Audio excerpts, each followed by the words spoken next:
Expert in judo, we have Emmanuel Fashino.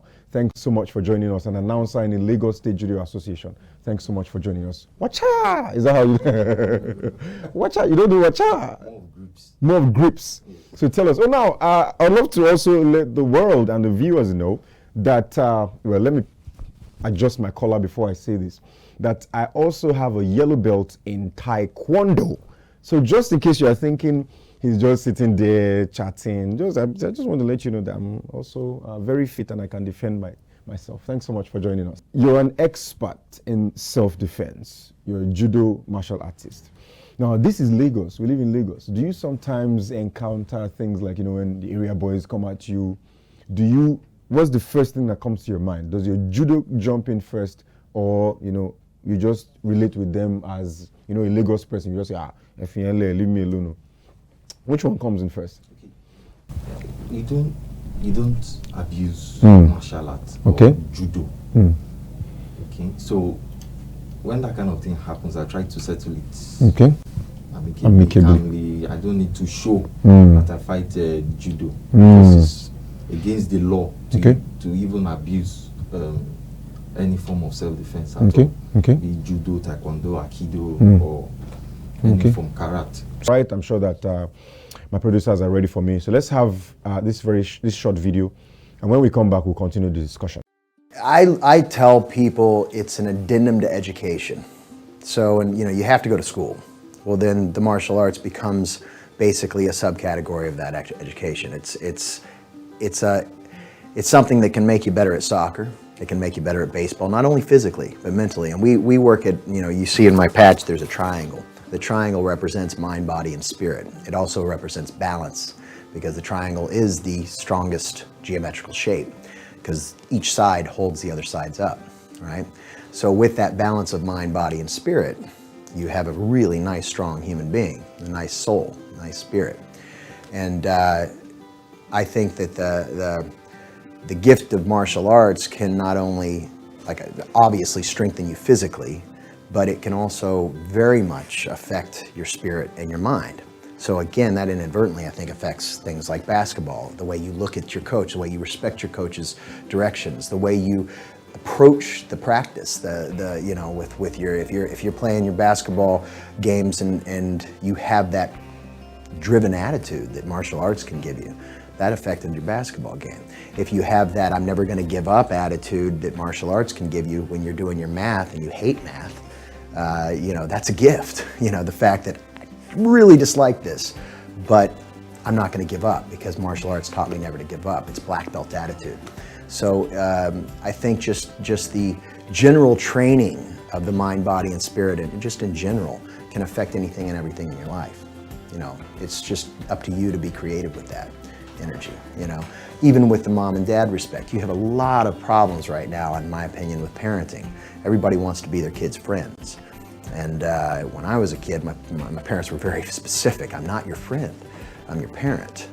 And so a lot of kids right now have this, it's a lack of respect because they don't fear their parents any longer. A little bit of fear goes a long way.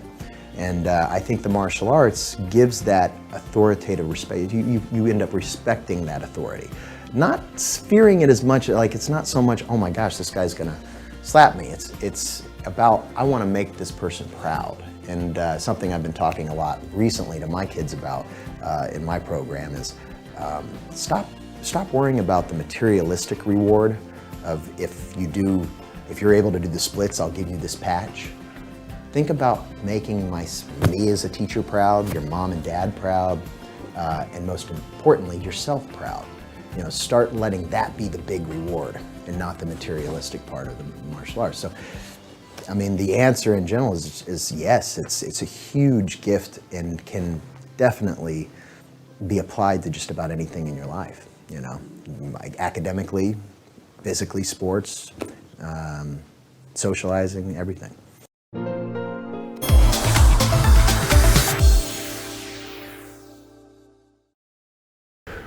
All right, and there you have it. Welcome back. We just watched that video talking about self-defense, and we're still discussing the importance of self-defense, just talking about how you can apply self-defense to every area of your life. But I would love to ask you, do you think self-defense should be added in our school curriculum for the kids? Yes, yes. Instead of spending time studying some subjects that are not relevant. Like what? Like catering. Catering? Yeah. You think catering is relevant? Catering is relevant. I understand you. We have a lot of repetition in our curriculum. Yes, for example, we have catering, we have homemaking and all that. Those can be interwoven, they can be brought together and create time for self-defense. But don't you think if you start teaching kids how to punch somebody, knowing the fact that they can't, they're not old enough for that, that self-control to tell them, like you mentioned when we started, like you mentioned that you need to control yourself. It's not every time that you get attacked that you just punch someone, you just settle it amicably. But don't you think that if you start teaching children, they might misuse it or abuse that? What do you think? They are taught the values of the sport. Taekwondo, they have their core values. And people actually teach their kids as well. Their kids at the Olympics. So yes, the same thing with judo too. We remind them of all these things, that you don't abuse the martial arts. In fact, they are made to recite them. For example, in Taekwondo, I know whenever you are done, you recited that you will never misuse the skill. So with that, whenever you train, and you always recite that. The same thing as judo. We always remind them that it's for self-defense. You only use it when you feel attacked or. Great. But I would love you to share your real life experience being a judo expert. Any experience you've had to defend yourself or something. You probably worked, or maybe it didn't work. Maybe you tried that. Do you have any real life experience? Actually, you don't. The truth about a gunfight is that you don't. That's when there's a gun. Yes, there's a gun pointing to your head. Okay. Have you ever? Someone has pointed. You don't. That's what I wanted to say. You don't try to act foolish or smart. Yes, because you cannot be faster than a bullet. So you just need to calm down and do whatever they ask you to do, except if you see that you have that chance to strike. But you're in a gunfight, you don't try to claim. There are some things that happen when the area boys, they come at you, and maybe you mistakenly mention, or they know that you have such skill. They want to use it against you and say, this one, you even want to go and learn judo. We will show you, break bottle on your head. You don't mention it to them. Some people, they know. Like in your area, they know that you're no, they don't know. Judo is a gentle keep it quiet. But what I was going to ask is, does it work?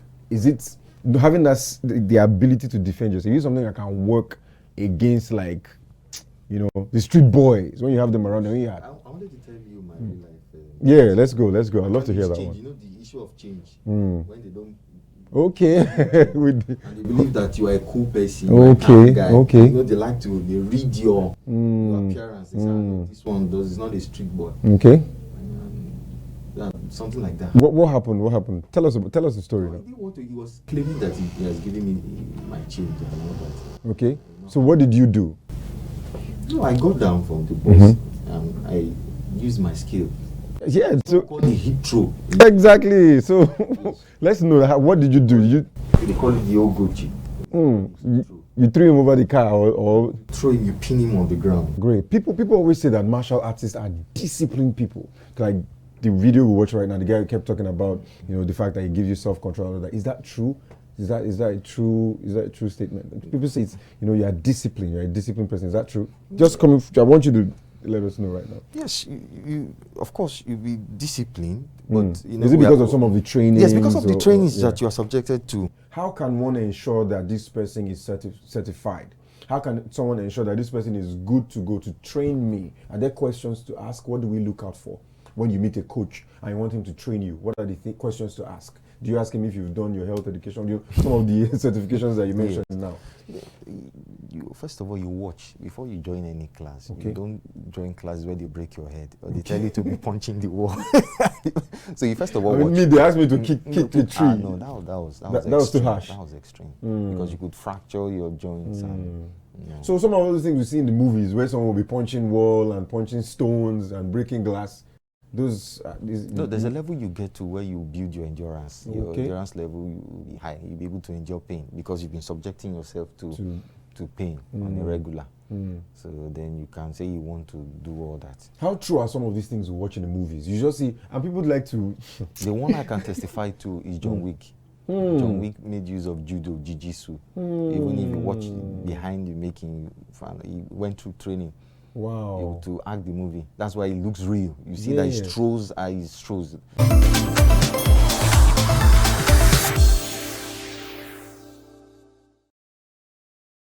Yes, and we are back live with Offscript talking about the importance of self-defense. But at this point, with Emmanuel, what we're about to do is show you guys practicals and how you can defend yourself when you are caught in a fix. All right, so follow our movement, but please don't try this at home, especially if you are not a professional. All right, he's a professional. Well, I'm also a professional, but you know, just a beginner. All right, now thanks so much, Emmanuel. You're going to show us. We're going to give you guys about 1, 2 or 3 moves, and show you guys what to do when you find yourself in that position. All right, so the first move is, for example, you are attacked in where you are being punched. Okay. So this is how you do it. Okay. So it involves the choking. Okay. So please, 1 minute as we do this. As I've told you guys not to do this at home. So Emmanuel, just take it easy on me. No. All right, now I'm excited about this. Let's go. All right, so I try to punch you like that. Yes. Okay. You lock from you can also okay. take it there. Okay, so let me try that now. Let me try that. Okay. Let me try that. So that's your left arm, right? Yes, my left hand. Okay. You take it. You draw me close to you. Close. No. You draw me. Make sure. Okay, so with this hand. Yes. You draw me. You draw me to your torso. Okay. Yes. Like that. Yes. Then. Like this. All right. You choke with your 2 arms so okay, that you can. Arms. Yes. You lock it. All right, now talking about choking, some people get choked when they're on the move. For instance, when someone is behind you and you get choked like this, what do you do when you find yourself inside? Okay, you can choke me like that again. Okay, like this. Yes. We have this particular type of throw. So you please, one more time, don't try this at home. He's a professional, and I was just trying to be very strong with my legs on the ground. So in case you find yourself, those are the things you do. All right. Wow. What else? For example, you are choked. You are choked to the wall. Okay. This way. Okay. The first thing to do is to remove the hands before you can enter any technique. Okay. All right. And so yes. Like this. So you go to the fingers, these little fingers. Okay. You bring them out. Okay. But do you think? Sorry to cut you, but when someone is holding you, as if they really want to hurt you, you holding their fingers, will it really work? The little finger is very weak. Okay. It's very, very weak. No matter how strong, if you see muscular guys. Come to it. Okay. Yes, the little finger is very, very weak. Okay. So it doesn't have strength like even so this is the weakest one, and it's always hanging free. Okay. It has been studied already. Okay. So I like that. So you study the human anatomy. Yes, you study. Okay. So what are the things we're going to do? We're going to go with the last move, but I want you guys to just hang around before we go with the last move. What are some of the things where people are going to gain if they come and train with you? Or what's the advantage of joining the judo? Definitely. If you join, you're going to learn a lot of, I can't even mention. First of all, discipline. Okay. You learn how to be on time. You learn how to not procrastinate. You're also going to build, of course, the muscles of your body. Even if you are not judo, you don't have to have. You have to be muscular too? No, that's what I wanted to say. You don't need 100 packs. Okay. Just come the way you are. Some people don't even have 6. Yes. We are amusement pack. No. You don't need a lot of packs for judo. You just work on your arm muscles and your thigh muscles and definitely the abdomen. So over time, you start seeing your 6 packs if you want. Okay. All right, now let's go with the last move now. Okay. Okay. The last move. Okay. It's called the hip throw. Okay. Hip throw. It's called the hip throw. Okay. For example, you are close to one and it's all about contact. Okay. You can come in. Okay. You have the hip throw. You go, you grab by the hips, then you throw back. Okay. Or at times, if it's a physical contact, you go chest to chest, then you take the person down. No, but my question is, will people wait for you to get close to them and grab them? Yes, like it's that? contact. It's not expected. When you are fighting, especially the Yorubas, they always like to stand afar. And yes, so you surprise them. Okay. You go, anybody who you're attacking and you come close to, Okay. will feel very intimidated. For example, when I come close to Okay. you, Okay. and you are going to execute your technique so quick. So which one of all these things you've taught us now, which one is best for... We also have floor movement, but because we are not... Maybe we'll take that on another episode when we wear our...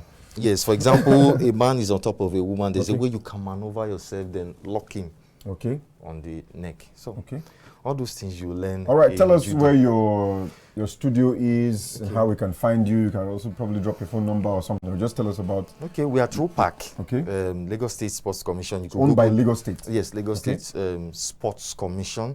We have the Lagos State Judo Complex. You go there, we have the dojo. Yes. So you can reach us to our Instagram handle is at Lagos Judo. Okay. Then my phone number, I don't know if you would. Yeah, we'll get that through to everyone. We'll get that through to everyone. Now, Lagos State has built this, and just watching you talk about it, I'm very excited and happy that I didn't know that the Lagos State government has put in so much, and that's why we have you here to educate us on what the government is doing in regards to self-defense. Now, did they do this to want to make money or charge people to come? Did they charge people to? It's absolutely free. Once you come and you have the zeal to learn, we have a coach. We have Ihaza. Okay. Mrs. Ihaza. She's even a female coach. So definitely you have a coach who is a female, she's willing to accept you. Any age restrictions? No, I said even the blind. Even the blind. So you have from kids. 3 years old. Yes, you have kids coming to learn. Okay. Yes. All right, thank you so much for joining us. Hey. Emmanuel Fashino, thank you so much. We'll probably have a part 2 of this where we get to show more, and we'll probably come to your studio to learn more, on self-defense, which is very important now. These days that we have people being kidnapped, people abducted, people being shot at. But of course, as you've mentioned, when you have a gun put to your head, you don't just try to be smart or try to be fast about it. Thank you so much for joining us. We do appreciate it. All right, our friends and family out there, you've enjoyed the show. You've enjoyed Emmanuel and I just doing the movements. I almost fell, but I just tried to I tried to hold myself very, very well. All right, thank you so much for joining us. Until the next time when we come your way, we just love to say, be safe. You can also, join or follow the Instagram handle that you just mentioned so that you can make inquiries and join the classes so you can learn more about self-defense. Thank you so much. It's been Offscript, talking about the importance of self-defense. I'm Deji Mercury. Until the next time when we come your way, bye-bye.